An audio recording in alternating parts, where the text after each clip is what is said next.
हे कोणत्या राज्याचं ऐतिहासिक नाव आहे? तर ओडिसा या राज्याचं ऐतिहासिक नाव आहे. लक्षात ठेवा, कलिंग हे पहा मौर्य काळातील राज्य होतं. सम्राट अशोकाने कलिंग जिंकून घेतल्यानंतर कलिंग राजा खारवेला याने कलिंगला पुन्हा स्वातंत्र्य मिळवून दिलं. हरियाणामधील आंतरराष्ट्रीय ख्यातीचा गुरगाव हा जिल्हा सध्या कोणत्या नावाने ओळखला जातो? तर राईट आन्सर आहे ऑप्शन क्रमांक सी, गुरुग्राम या नावाने ओळखला जातो. ऑप्शन क्रमांक सी, गुरुग्राम या नावाने ओळखला जातो. पुढचा प्रश्न आहे बघा, तलावांचा जिल्हा म्हणून कोणत्या जिल्ह्याला ओळखलं जातं? एकदम सोपा प्रश्न आहे. तर गोंदिया जिल्ह्याला बघा तलावांचा जिल्हा म्हणून ओळखलं जातं. कोणत्या? गोंदिया जिल्ह्याला. तोरणमाळ पठार कोणत्या जिल्ह्यामध्ये स्थित आहे? कोणतं? तोरणमाळ पठार.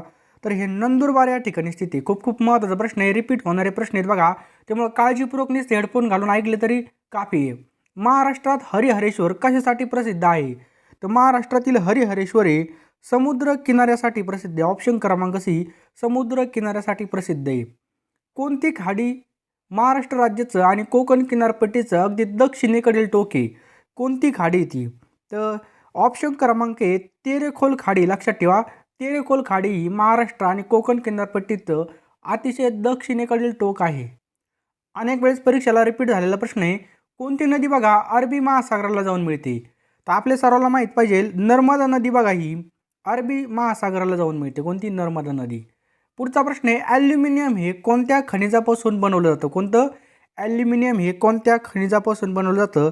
हा सुद्धा बऱ्याच वेळेस विचारलेला प्रश्न आहे. तर बॉक्साईट या खनिजापासून मिळवलं जातं. खालीलपैकी कोणती नदी गंगा नदीची उपनदी नाही विचारले आपल्याला? तर बघा, इंद्रावती ही जी काही नदी बघा ही गंगा नदीची उपनदी नाही.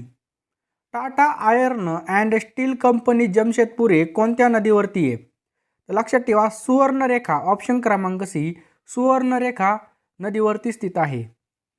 महाराष्ट्रास खालीलपैकी कोणत्या राज्याची सीमा लागून आहे? आपल्या महाराष्ट्राला खालीलपैकी कोणत्या राज्याची सीमा लागून आहे? तर बघा, गुजरातची पण आहे, मध्य प्रदेशची पण आहे, छत्तीसगडची. म्हणजे ऑप्शन क्रमांक डी आपला राईट आन्सर राहील. वरीलपैकी सर्व या तीनही राज्याची सीमा महाराष्ट्राला टच खरोसा लेणी पुढीलपैकी कोणत्या तालुक्यामध्ये? व्हेरी व्हेरी IMP क्वेश्चन आहे. तर लक्षात ठेवा, खरोसा लेणी औसा तालुक्यातील. लक्षात ठेवा, औसा. पुढचा प्रश्न बघा, चांदोली धरणाच्या जलाशयाचं नाव काय? चांदोली धरणाच्या जलाशयाचं नाव आहे बघा वसंत सागर. ऑप्शन क्रमांक बी, वसंत सागर हे नाव आहे. पुढचा प्रश्न बघा, जांभी मृदा कोणत्या जिल्ह्यामध्ये आढळते? कोणती? जांभी मृदा कोणत्या जिल्ह्यामध्ये आढळते? तर रत्नागिरी या जिल्ह्यामध्ये जांभी मृदा आढळते. कोणत्या? रत्नागिरी जिल्ह्यामध्ये. पुढचा प्रश्न बघा, खालील पर्यायापैकी महाराष्ट्राचा राज्य प्राणी कोणता आहे? खालील पर्यायापैकी तर ऑप्शन क्रमांक डी शेकरू आहे. नागपूर हे शहर टिंबटिंब नदीवरती वसलेलं आहे. तर नागपूर हे शहर बघा नाग या नदीवरती वसलेलं आहे. कोणत्या? नाग. नेक्स्ट आहे बघा, जैतापूर हा प्रस्तावित प्रकल्प कोणत्या जिल्ह्यामध्ये? कोणता? जैतापूर. तर रत्नागिरीमध्ये बघा जैतापूर. मकबरा कोणत्या जिल्ह्यामध्ये? तर ऑप्शन क्रमांक बी औरंगाबाद. औरंगाबादचं आता नवीन नामकरण ठेवण्याचा प्रस्ताव मंजूर झालेला आहे. तर लक्षात ठेवा, संभाजीनगर. कोणतं? संभाजीनगर. पवनार आश्रम कोणत्या जिल्ह्यामध्ये स्थित आहे? कोणता? पवनार आश्रम कोणत्या जिल्ह्यात आहे? तर ऑप्शन क्रमांक डी वर्धा जिल्ह्यामध्ये बघा पवनार आश्रम आहे. पुढचा प्रश्न आहे, महाराष्ट्रामध्ये कोणत्या भागात जास्त पाऊस पडतो? तर सर्वांना माहिती आहे कोकणामध्ये सर्वात जास्त पाऊस पडतो. लोणार हे खाऱ्या पाण्याचं सरोवर कोणत्या जिल्ह्यात आहे? तर हे बुलढाणा जिल्ह्यामध्ये स्थित आहे. कोणत्या? बुलढाणा. महाराष्ट्रातील कोणत्या जिल्ह्यात सर्वात कमी लोकसंख्या आहे? कोणत्या जिल्ह्यामध्ये सर्वात कमी लोकसंख्या आहे? तर सिंधुदुर्ग. ऑप्शन क्रमांक सी, सिंधुदुर्गमध्ये सर्वात कमी आहे. जगातील लोकसंख्येत भारताचा कितवा क्रमांक आहे? तर जगातील लोकसंख्येमध्ये आपल्या भारताचा द्वितीय क्रमांक आहे. ऑप्शन क्रमांक बी. नर्मदा नदीचा उगम कोणत्या ठिकाणी झाला? खूप महत्त्वाचा प्रश्न आहे. नर्मदा नदीचा उगम ऑप्शन क्रमांक 2 अमरकंटक. लक्षात ठेवा, नर्मदा नदीचा उगम कोणत्या ठिकाणी? अमरकंटक. अमरकंटक हे बघा विंध्य पर्वतातील सर्वात उंच ठिकाणी नर्मदा नदीवर सरदार सरोवर हे धरण बांधण्यात आलेले. कोणतं? सरदार सरोवर. कादवा नदी ही कोणत्या नदीची उपनदी आहे? कादवा नदी ही कोणत्या नदीची उपनदी आहे? तर गोदावरी नदीची बघा कादवा नदी उपनदी. बघा कादवा नदी नाशिक जिल्ह्यात उगम पावते. तिची लांबी किती बघा 74 किलोमीटर. हे पण लक्षात ठेवा, किती? 74 किलोमीटर. झेलम नदी कोणत्या सरोवरामधून वाहते? कोणती? झेलम नदी कोणत्या सरोवरामधून वाहते? तर उलर या सरोवरामधून झेलम नदी वाहते. लक्षात ठेवा, उलर हे पहा गोड्या पाण्याचं सरोवर आहे. सिंधू नदीचा उगम बघा मानस सरोवराच्या उत्तरेस, सतलज नदीचा उगम कुठं, मानस सरोवराजवळ राकस सरोवरामध्ये होतो. लक्षात ठेवा, सतलजचा कुठं होतो, मानस सरोवरावर जवळ राकस सरोवरामध्ये होतो. पुढचा प्रश्न आहे बघा, नाग अर्जुन हे धरण कोणत्या नदीवर बांधण्यात आलेलं आहे. तर या ठिकाणी बघा आपण नाग अर्जुन येतं, तर कृष्णा आणि अर्जुन हे आपण लक्षात ठेवतो. मग लक्षात ठेवायचं कृष्णा नदीवरती. नाग अर्जुन हे धरण कोणत्या नदीवरती आहे, कृष्णा नदीवरती बांधण्यात आलेले. आलं लक्षात. पुढचा प्रश्न आहे बघा, खालीलपैकी कोणत्या राज्याला समुद्र किनारा नाही. तर आसाम या राज्याला बघा समुद्र किनारा लागत नाही. भारताला बघा एकूण 7,517 किलोमीटर लांबीचा समुद्र किनारा लाभलेला आहे. भारतीय द्वीपकल्पाच्या पश्चिमेला अरबी समुद्र, पूर्वेला बघा बंगालचा उपसागर आहे. पश्चिम किनारपट्टीवरील राज्य लक्षात ठेवायचे आपल्याला गुजरात आहे, महाराष्ट्र आहे, गोवा आहे, कर्नाटक आणि केरळ आहे. बघा पूर्व किनारपट्टीवर कोणकोणते आहेत, ओडिसा, आंध्र प्रदेश आणि तमिळनाडू हे पूर्व किनारपट्टीवरती. हे खूप महत्त्वाची माहिती आहे. पुढचा प्रश्न बघूयात आपण, आपल्या भारतामधील कोणत्या राज्याला देवभूमी असं म्हणतात. भारतामधील कोणत्या राज्याला देवभूमी असं म्हणतात. तर ऑप्शन क्रमांक 1 उत्तराखंडला काय म्हणतात, देवभूमी असं म्हटलं जातं. लक्षात ठेवा उत्तराखंड. उत्तराखंडची राजधानी कोणती बघा, देहरादून आहे. उत्तराखंडमध्ये एकूण 13 जिल्हे आहेत. हिंदी पहाडी ह्या प्रमुख भाषा आहेत. या राज्याला देवभूमी असं सुद्धा म्हटलं जातं. लक्षद्वीप टिंबटिंब या ठिकाणी काय प्रश्न आहे आपल्याला, लक्षद्वीप. तर बघा अरबी समुद्रामध्ये लक्षद्वीप आहे. ऑप्शन क्रमांक 2 अरबी समुद्र. लक्षद्वीप बेट कुठे, अरबी समुद्र. अंदमान निकोबार आहे बंगालच्या उपसागरामध्ये. श्रीलंका कुठे आहे, तर हिंदी महासागरामध्ये. न्यूमूर बेट कुठे बघा, बंगालच्या उपसागरामध्ये. बंगालच्या उपसागरामध्ये 2 आहेत, न्यूमूर बेट, अंदमान निकोबार. आणि लक्षद्वीप बेट कुठे बघा, अरबी समुद्रामध्ये. कर्कवृत्त टिंबटिंब या राज्यातून जात नाही. कर्कवृत्त टिंबटिंब या राज्यातून जात नाही. तर बघा ओडिसा या राज्यामधून जात नाही. लक्षात ठेवा ओडिसा. कर्कवृत्त बघा एकूण 8 राज्यामधून जातं. कोणकोणते बघा, पहिले गुजरात, राजस्थान, मध्य प्रदेश, छत्तीसगड, झारखंड, पश्चिम बंगाल, त्रिपुरा आणि मिझोरम. आलं लक्षात. तर ओडिसामधून जात नाही. खालीलपैकी कोणतं एक उत्तर भारतीय मैदानी प्रदेशातील उष्ण स्थानिक वारे म्हणून निर्देशित करता येईल. उष्ण स्थानिक वारे म्हणून निर्देशित करता येईल. तर लू. लक्षात ठेवा लू. खालीलपैकी कोणत्या देशाची सीमा भारताला लागून नाही. कोणत्या देशाची सीमा भारताला लागून नाही. तर लक्षात ठेवा यापैकी नाही. भारताच्या सीमेला लागून असलेले देश कोणते आहेत बघा, पाकिस्तान आहे, त्याच्यानंतर नेपाळ आहे, अफगाणिस्तान आहे, बांगलादेश आहे, म्यानमार आहे, चीन आहे. आलं लक्षात.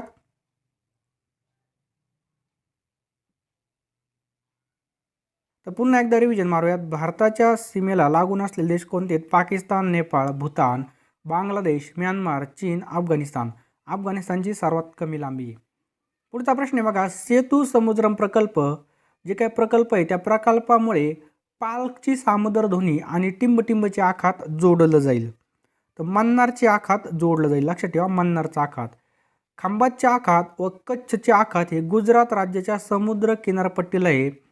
सुवेज कालवा हा तांबडा समुद्र आणि भूमध्य समुद्र यांना जोडतो. बघा हा जो काय सुवेज कालवा आहे हा तांबडा समुद्र आणि भूमध्य समुद्राला जोडतो. आणि जे काही कच्छचं आखात आहे, कोणतं कच्छ, हे गुजरात राज्याच्या समुद्र किनारपट्टीला आहे. भारताच्या अतिपूर्वेकडील अरुणाचल प्रदेश व अतिपश्चिमेकडील गुजरात या दरम्यान 29 रेखांशाचा फरक असल्याने या दोनच्या स्थानिक वेळेमध्ये टिंबटिंब इतका फरक आढळतो. तर किती, 1 तास 56 मिनिटे इतका फरक आढळतो. लक्षात ठेवा 1 तास 56 मिनिटे. पुढीलपैकी कोणत्या देशाच्या सागरी सीमेशी भारताची सागरी सीमा संलग्न नाही आहे. पुढीलपैकी कोणत्या देशाच्या सागरी सीमेशी भारताची सागरी सीमा संलग्न नाही, तर चीन. भारताच्या सागरी सीमेला लागून असलेले देश कोणते आहेत, पाकिस्तान आहे, बांगलादेश आहे, श्रीलंका आहे, मालदीव आहे, म्यानमार आहे, इंडोनेशिया आहे आणि थायलंड आहे.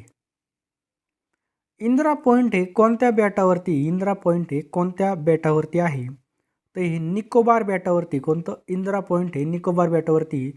इंदिरा पॉईंट हा भारताचा सर्वात दक्षिणेकडील भाग आहे. कोणता, दक्षिणेकडील भाग. आपल्या भारताची भूसीमा टिंबटिंब देशांना भेटतात. तर बघा एकूण 7 देशांना भेटते. बघूयात आपण. भारताच्या भूसीमेशी लागून असलेले देश कोणकोणते आहेत? नेपाळ आहे, अफगाणिस्तान आहे, भूतान आहे, चीन आहे, बांगलादेश आहे, म्यानमार आहे आणि पाकिस्तान आहे. लक्षात ठेवा. खालीलपैकी कोणतं शहर आहे भारताच्या पूर्व किनाऱ्यावर नाही? तर कोचीन हे शहर बघा भारताच्या पूर्व किनारपट्टीवर नाही. तर बघा कोचीन हे राज्यामध्ये पश्चिम किनारपट्टीवरचं शहर आहे. भारत आणि म्यानमार यांच्यातील सीमा किती लांबीची? भारत आणि म्यानमार. तर लक्षात ठेवा ऑप्शन क्रमांक या ठिकाणी खालीलपैकी क्षेत्रफळाच्या दृष्टीने कोणता क्रम बरोबरती आहे? तर लक्षात ठेवायचं आपल्याला राजस्थान 1 नंबरला, 2 नंबरला मध्य प्रदेश, 3 नंबरला महाराष्ट्र आणि 4 नंबरला उत्तर प्रदेश. म्हणजे ऑप्शन क्रमांक 1 या ठिकाणी बरोबर उत्तर आहे. भारताच्या सर्वात लहान राज्याची सीमा खालीलपैकी कोणत्या राज्याच्या सीमेशी संलग्न किंवा लागून नाही विचारले आपल्याला? तर लक्षात ठेवायची तेलंगणा. तेलंगणाची सीमा आपल्याला टच होत नाही. भारतातील सर्वात लहान राज्य कोणतं आहे? तर गोवा आहे बघा. दोन्ही ध्रुवापासून समान अंतरावर असलेलं अक्षवृत्त कोणतं आहे? तर दोन्ही ध्रुवापासून समान अंतरावर असलेलं अक्षवृत्त कोणतं आहे? विषुववृत्त आहे. ऑप्शन क्रमांक 3 विषुववृत्त. पुढचा प्रश्न बघा, भूवैज्ञानिकदृष्ट्या भारताच्या प्राकृतिक रचनेतील सर्वात प्राचीन विभाग कोणता आहे? तर द्विकल्पीय पठार आहे बघा सगळ्यात प्राचीन विभाग आहे. कोणता? द्विकल्पीय पठार. द्विकल्पीय पठाराचा आकार हा साधारणपणे त्रिकोणी. या पठारावर प्रामुख्याने कृष्णा, गोदावरी, महानदी, कावेरी ही प्रमुख नदी खोरे आहेत. पुढचा प्रश्न बघा, अरवली पर्वतरांगेत कोणता खडक आढळतो? तर अरवली पर्वतरांगेमध्ये पट्टीताश्म आणि कनाश्म म्हणजे ऑप्शन क्रमांक 3 या ठिकाणी दोन्ही पण हे खडक आढळतात. तर बघा ही जी काय अरवली पश्चिम भागातील एक पर्वतरांग आहे आणि प्राचीन वलीय पर्वतरांग आहे बघा. पुढचा प्रश्न बघा, सील आणि वालरस मासे कोणत्या प्रदेशामध्ये आढळतात? सील आणि वालरस मासे ते बघा डुंड्रा प्रदेशामध्ये आपल्याला पाहायला मिळतात. कुठं? डुंड्रा प्रदेशामध्ये. डुंड्रा प्रदेश हा झाडेविरहित प्रदेश असतो. आर्कटिक महासागराजवळ हा प्रदेश आहे. पुढीलपैकी कोणती नदी सिंधू नदीचा भाग नाही? पुढीलपैकी कोणती नदी सिंधू नदी प्रणालीचा भाग नाही? तर यमुना. लक्षात ठेवा सिंधूच्या उपनद्या कोणत्या आहेत? झेलम आहे, सतलज आहे, रावी आहे, चिनाब आहे, बियास आहे आणि यमुना आहे बघा गंगेची उपनदी. लक्षात ठेवा सिंधूच्या झेलम, सतलज, रावी, चिनाब आणि बियास. शरावती नदीवरील जोग किंवा गिरिसाप्पाचा धबधबा भारतातील सर्वात मोठा धबधबा कोणत्या राज्यामध्ये? तर हा बघा कर्नाटक या राज्यामध्ये. कोणत्या? कर्नाटक.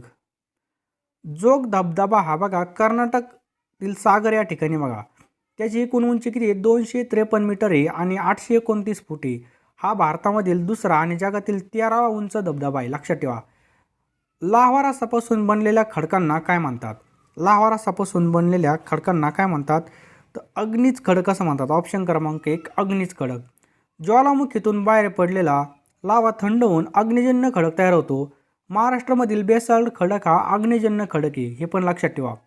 पुढचा प्रश्न बघा, धूपगड, पंचमढी ही शिखरे कोणत्या पर्वतरांगेमध्ये अस्तित्वामध्ये आहेत?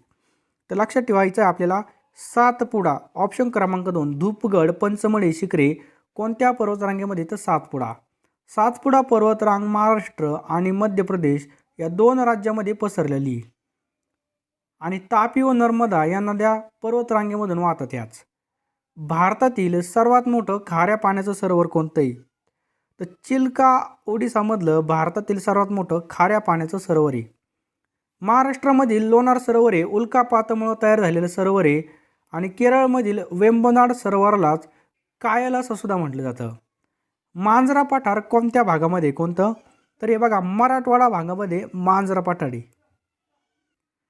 मराठवाड्यात लातूर, उस्मानाबाद, नांदेड या भागामध्ये हे पठार आढळतं आणि मांजरा नदी सुद्धा याच भागामध्ये. गुरुशिखर खालीलपैकी कोणत्या पर्वतरांगेचं सर्वोच्च शिखर आहे? कोणतं? गुरुशिखर. तर लक्षात ठेवा अरवली. ऑप्शन क्रमांक 2 अरवली. अरवली पर्वतरांगेतील गुरुशिखर हे सर्वोच्च शिखर आहे. अरवली वली पर्वत असून माउंट आबू पुष्कर या ठिकाणी अरवली पर्वतरांगेमध्ये. भारतामधील एकमेव जिवंत ज्वालामुखी कोणत्या ठिकाणी आहे? तर अंदमान निकोबार बेटामध्ये बघा भारतातील एकमेव जिवंत ज्वालामुखी बॅरन बेटावर आढळतो आपल्याला. पुढचा प्रश्न बघा, थंड प्रदेशातील जलचर प्राणी आणि वनस्पती टिंबटिंबमुळे सुरक्षित राहतात. तर ऑप्शन्स क्रमांक 4 पाण्याचं असंगत आचरण याच्यामुळे जिवंत राहतात. पाण्याचं असंगत आचरण 4 डिग्री सेल्सिअसला होतं. पाण्याच्या असंगत आचरणामुळे जलाशयातील पाण्याचा फक्त वरचा थर गोठतो आणि आतलं पाणी बघा ती उबदार राहतं, त्यामुळे जलचर प्राणी आणि वनस्पती सुरक्षित राहतात. भारतात मुख्यत्वे जून ते सप्टेंबर या काळामध्ये पाऊस पडतो, तर कोणत्या प्रकारच्या वाऱ्यापासून पडतो? खूप महत्त्वाचा प्रश्न आहे, 5वा प्रश्न आहे. तर हा मोसमी वारे, ऑप्शन क्रमांक 1 मोसमी वाऱ्यापासून पडतो. वातावरणाच्या वरच्या भागामध्ये काही ठिकाणी आढळणारे अतिवेगवान वारे म्हणजे काय? त्याला काय म्हणतात? जेट स्ट्रीम असं म्हणतात. ऑप्शन क्रमांक 3 जेट स्ट्रीम. हा जेट स्ट्रीम प्रवाह भारताच्या उत्तरेकडे आढळतो. तो खूप उंचीवरून वेगाने पश्चिमेकडून आशियाकडे वाहत येतो. पुढचा प्रश्न बघा, ज्या ठिकाणी शेतजमीन पाण्यापेक्षा उच्च पातळीवर असते, ज्या ठिकाणी शेतजमीन पाण्यापेक्षा उच्च पातळीवर असते तेथे खालीलपैकी जलसिंचन म्हणजे कोणत्या पद्धतीचं जलसिंचन सुयोग्य ठरेल? तर उपसा जलसिंचन. ऑप्शन क्रमांक 4 उपसा जलसिंचन. उपसा जलसिंचन उतारावरची शेती आणि उपसा जलसिंचनचा वापर हा कोल्हापूर जिल्ह्यामध्ये सर्वात जास्त आहे. खालीलपैकी ज्वारी या पिकाची प्रसिद्ध जात कोणती आहे? तर ऑप्शन क्रमांक 1 मालदांडी 35-1 आहे बघा. कल्याण सोना ही गावाची जाते, श्रद्धा बाजरीची जाते, शांतीसुद्धा बाजरीची जाते.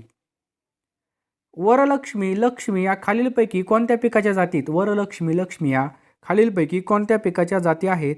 त्या कापसाच्या जाती आहेत. कापसाच्या इतर जाती पण लक्षात ठेवा. देवराज, त्याच्यानंतर बुरी, कंबोडिया, वरुण, दुर्गा, अजित, फुले 492, DCH 32 इतर या बघा कापसाच्या जातीत.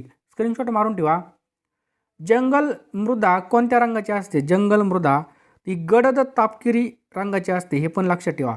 पुढचा प्रश्न आहे बघा, या ठिकाणी बघा जंगल मृदेमध्ये लोह संयुगाचं प्रमाण अधिक असल्याने या मृदेला बघा तांबडा रंग प्राप्त होतो. तांदूळ, ऊस, कापूस, भुईमूग इतर या मृदेमध्ये ही पिकं घेतली जातात. पुढचा प्रश्न आहे बघा, खालीलपैकी कोण परिसंस्थेचा प्राथमिक ग्राहक नाही? तर साप हा बघा प्राथमिक ग्राहक नाही आहे. पृथ्वीवर टिंबटिंब प्रजातीची संख्या सर्वात जास्त आहे. तर जे काही कीटकं आहेत बघा त्या कीटकाची संख्या सगळ्यात जास्त आहे. माडिया गोंड ही आदिवासी जमात कोणत्या जिल्ह्यात आपल्याला विचारले आढळून येत नाही? तर नंदुरबारमध्ये आढळून पासून विद्युत तयार करण्यासाठी वापरणाऱ्या हायड्रोजनची निर्मिती खालीलपैकी कशापासून केली जाते? तर राईट आन्सर बघा, त्याची निर्मिती पाण्यापासून केली जाते. कशापासून? पाण्यापासून. पुढचा प्रश्न आहे बघा, निष्क्रिय वायू हे डॅश डॅश असतात. निष्क्रिय वायू टिंब असतात. तर बघा रासायनिक क्रिया करू शकणारे का न करू शकणारे? राईट आन्सर आहे रासायनिक क्रिया न करू शकणारे. लक्षात ठेवा, न करू शकणारे निष्क्रिय वायू. गाईचे दूध पुढीलपैकी कशाचा महत्त्वाचा स्रोत आहे? गाईचं दूध हे पुढीलपैकी कशाचा महत्त्वाचा स्रोत आहे? कशाचा महत्त्वाचा स्रोत आहे? व्हेरी व्हेरी इम्पॉर्टंट प्रश्न आहे. राईट आन्सर आहे बघा ऑप्शन्स क्रमांक अजीवनसत्व. लक्षात ठेवा, गाईचं दूध हे पुढीलपैकी कायचा महत्त्वाचा स्रोत आहे? तर अजीवनसत्वाचा स्रोत आहे. 23 नंबरचा प्रश्न काय बघा, खालीलपैकी कोणतं खरं फळ आहे? खालीलपैकी कोणतं खरं फळ आहे? तर बघा खालीलपैकी विचार केला तर बघा नारळ बघा खरं फळ आहे. लक्षात ठेवा, नारळ हे खरं फळ आहे. 24 नंबरचा प्रश्न काय आहे, डॅश डॅश या पदार्थाची विशिष्ट उष्माधारकता सर्वाधिक असते. कोणत्या पदार्थाची असते? राईट आन्सर बघा ऑप्शन्स क्रमांक सी पाण्याची. पाण्याची बघा उष्माधारकता सर्वात जास्त असते. कशाची? पाण्याची. खोकला येणे आणि आपल्या थुक्यामधून रक्त पडणे ही कोणत्या रोगाची लक्षणे आहेत? खोकला येणे आणि आपल्या थुंकीमधून रक्त पडणे खालीलपैकी कोणत्या रोगाची लक्षणे आहेत? व्हेरी व्हेरी इम्पॉर्टंट प्रश्न आहे. राईट आन्सर बघा ऑप्शन्स क्रमांक सी क्षय. त्याला आपण काय म्हणतो? टीबी रोग असं म्हणतो. कोणतं? टीबी. 27 नंबरचा प्रश्न आहे, जेव्हा मनुष्य उपग्रहाद्वारे पृथ्वीभोवती फिरतो तेव्हा त्याचं वजन कसं होतं? जेव्हा मनुष्य उपग्रहाद्वारे पृथ्वीभरती फिरतो तेव्हा त्याचं वजन कसं होतं? राईट आन्सर बघा ऑप्शन क्रमांक डी 0 होतं. लक्षात ठेवा 0. 28 नंबरचा प्रश्न काय बघा, खालीलपैकी कोणता रोग हा ड जीवनसत्वाच्या अभावी होतो? खालीलपैकी कोणता रोग हा ड जीवनसत्वाच्या अभावामुळे होतो? आपल्या सगळ्यांना माहीत पाहिजे ड जीवनसत्वाच्या अभावामुळे कोणता रोग होतो? मूळदोष रोग होतो. कोणता? मूळदोष. पुढचा प्रश्न काय बघा, जे काय GSR हे जे काय उपकरण आहे कशाच्या मापनासाठी वापरतात? कोणतं GSR हे उपकरण कशाच्या मापनासाठी वापरलं जातं? राईट आन्सर बघा ऑप्शन्स क्रमांक सी डोळ्याची क्षमता. कशाची क्षमता? डोळ्यांची क्षमतेसाठी हे उपकरण वापरलं जातं. 30 नंबरचा प्रश्न काय बघा, आतड्यातील जीवाणूमुळे पुढीलपैकी कोणतं जीवनसत्व तयार होतं? जे काय बघा आपलं आतडे त्यामधील जीवाणूमुळे कोणतं जीवनसत्व तयार होतं? एकदम महत्त्वाचा प्रश्न आहे. राईट आन्सर आहे ऑप्शन्स क्रमांक डी के जीवनसत्व. कोणतं? के जीवनसत्व तयार होतं. कोणतं? के जीवनसत्व. 31 नंबरचा प्रश्न काय बघा, ज्या निरीक्षणामध्ये काही घटकांची निरीक्षकाकडून दखल घेतली जात नाही त्याला काय म्हणतात? काही निरीक्षकाकडून ज्या घटकांची दखल घेतली जात नाही त्याला आपण काय म्हणतो? राईट आन्सर आहे त्याला म्हणतो बघा अपूर्ण निरीक्षण. लक्षात ठेवा अपूर्ण निरीक्षण. 33 नंबरचा प्रश्न काय बघा, डॅश डॅश हे मानव निर्मित मूलद्रव्य, टिंब टिंब हे मानव निर्मित मूलद्रव्य आहे. तर बघा प्लुटोनियम हे जे काय हे मानव निर्मित मूलद्रव्य कोणतं? प्लुटोनियम. 34 नंबरचा प्रश्न आहे बघा, पृथ्वीवरील वातावरणाची उंची सुमारे डॅश डॅश किलोमीटर इतकी. पृथ्वीवरील वातावरणाची उंची किती आहे? 750 किलोमीटर इतकी. लक्षात ठेवा 750 किलोमीटर इतकी. 35 नंबरचा प्रश्न आहे, मानवी शरीरातील सर्वात मोठी ग्रंथी कोणती? आपल्या शरीरामधील सर्वात मोठी ग्रंथी कोणती आहे? आपल्या सगळ्यांना माहिती आहे ऑप्शन क्रमांक बी यकृत. लक्षात ठेवा यकृत, त्याला आपण काय म्हणतो? लिव्हर. 36 नंबरचा प्रश्न आहे बघा, खालीलपैकी भरपूर प्रमाणामध्ये अजीवनसत्व देणारा पदार्थ कोणता? खालीलपैकी भरपूर प्रमाणामध्ये अजीवनसत्व देणारा पदार्थ कोणता आहे? राईट आन्सर आहे ऑप्शन क्रमांक बी गाजर. हा बघा गाजर भरपूर प्रमाणामध्ये अजीवनसत्व देणारा पदार्थ आहे. कोणता? गाजर. जनावरांना तोंडाचे आणि पायाचे रोग मुख्यत्वे कशामुळे होतात? जनावरांना पायाचे आणि जे काही बघा तोंडाचे आणि पायाचे रोग खालीलपैकी कशामुळे होतात? राईट आन्सर आहे बघा ऑप्शन क्रमांक बी विषाणूमुळे होतात. लक्षात ठेवा विषाणू. खालीलपैकी कोणतं खत हे रोपांना समतोल आहार पुरवतं? खालीलपैकी कोणतं खत रोपांना समतोल आहार पुरवतं? राईट आन्सर आहे बघा कंपोस्ट खत. कोणतं खत? कंपोस्ट खत हे रोपांना काय पुरवतं? समतोल आहार पुरवतं. कसा? समतोल. पुढचा प्रश्न काय बघा, भारतामध्ये सार्वजनिक जलाशयाच्या शुद्धीकरणासाठी सामान्यत काय वापरलं जातं? जे काही सार्वजनिक जलाशय आहेत त्याच्या शुद्धीकरणासाठी आपण काय वापरतो जास्त करून? राईट आन्सर बघा क्लोरीनचा वापर केला जातो. कशाचा? क्लोरीनचा. खालीलपैकी कोणत्या साधनाने हृदयाचे ठोके मोजले जातात? खालीलपैकी कोणत्या साधनाने हृदयाचे ठोके मोजले जातात? राईट आन्सर आहे ऑप्शन क्रमांक बी स्टेटोस्कोपमुळे काय केले जातात? हृदयाचे ठोके मोजले जातात. टिंब या किरणांना वस्तुमान नसते. टिंब या किरणांना वस्तुमान नसते. खालीलपैकी कोणते किरण असतात त्यांना बघा वस्तुमान नसतं? राईट आन्सर आहे बघा ऑप्शन क्रमांक सी गॅमा या किरणांना बघा वस्तुमान वगैरे काही नसतं. पुढचा प्रश्न आहे बघा, खालीलपैकी कोणतं जीवनसत्व जखमा लवकर भरून काढण्यास उपयुक्त ठरतं? कोणतं जीवनसत्व आहे जखमा लवकर भरून काढण्यासाठी उपयुक्त ठरतं? तर राईट आन्सर आहे बघा के जीवनसत्व. कोणतं? जे काही के जीवनसत्व असतं ते जखमा भरून काढण्यासाठी उपयुक्त ठरत असतं. पुढचा प्रश्न काय बघा, कार्बनचं जास्तीत जास्त शुद्ध स्वरूप कोणतं आहे? कार्बनचं जास्तीत जास्त शुद्ध स्वरूप कोणतं आहे? राईट आन्सर आहे बघा ऑप्शन क्रमांक डी हिरा हा कार्बनचा सगळ्यात जास्त काय शुद्ध आहे. 44 नंबरचा प्रश्न आहे आणि मित्रांनो याचं उत्तर खाली कमेंट बॉक्समध्ये टाईप करा. हिवतापावरील प्रभावी औषध कोणतं? याचं उत्तर खाली कमेंट बॉक्समध्ये टाईप करा. आणि व्हिडिओ तुम्हाला आवडला असेल तर नक्कीच लाईक करा. खाली डिस्क्रिप्शन बॉक्समध्ये आपल्या अनअकॅडमीची लिंक आहे. त्याचबरोबर त्या ठिकाणी सुद्धा तुम्ही फॉलो करू शकता. त्याचबरोबर मित्रांनो आपला आत्ता 1 वाजता लगेच क्लास चालू होणार आहे. लगेच त्या क्लासला तुम्ही जॉईन होऊ शकता.